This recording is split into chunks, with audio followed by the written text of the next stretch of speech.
So নেক্সটে আমরা যে প্রোডাক্টগুলো দেখবো, যে টি শার্টগুলো দেখবো, এগুলো হচ্ছে 3D সাবলিমেশনের মধ্যে আছে।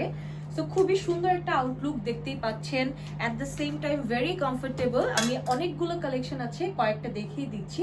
এখানে দেখতে পাচ্ছেন পুমার মধ্যে একটা আছে, এগুলোর মধ্যেও কিন্তু হ্যান্ড ট্যাগ, প্রাইস ট্যাগ সবকিছু অ্যাড করা থাকবে। এবং অ্যাট দ্য সেম টাইম এগুলো চাইলে আপনারা খুচরা অথবা পাইকারি দুভাবেই কিন্তু নিয়ে নিতে পারবেন। সো এটার একটা যে মজার একটা ব্যাপার, সেটা হচ্ছে আপনারা যদি সামারের মধ্যে ঘেমে যান, সেক্ষেত্রে কিন্তু ঘামটা তাড়াতাড়ি শুষে নেয় এবং খুবই তাড়াতাড়ি এটা আবার শুকনো হয়ে যায়।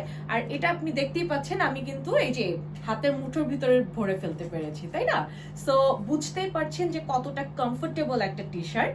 এগুলো পরলেও কিন্তু খুবই স্টাইলিশ লাগে। অ্যাট দ্য সেম টাইম আপনারা যদি এই প্রিন্টটাও আমি দেখাই, ওটা ছিল মেরুনের মধ্যে, এটা হচ্ছে ব্ল্যাকের মধ্যে, গুচির একটা প্রিন্ট। সো এটার মধ্যে আবার একটা লুই বুটনের একটা প্রিন্ট আছে, দেখতেই পাচ্ছেন খুব সুন্দর করে এক্সক্লুসিভ করে করা আছে, খুব ডিটেইলে আমাদের ওয়ার্কগুলো করা থাকে। আপনারা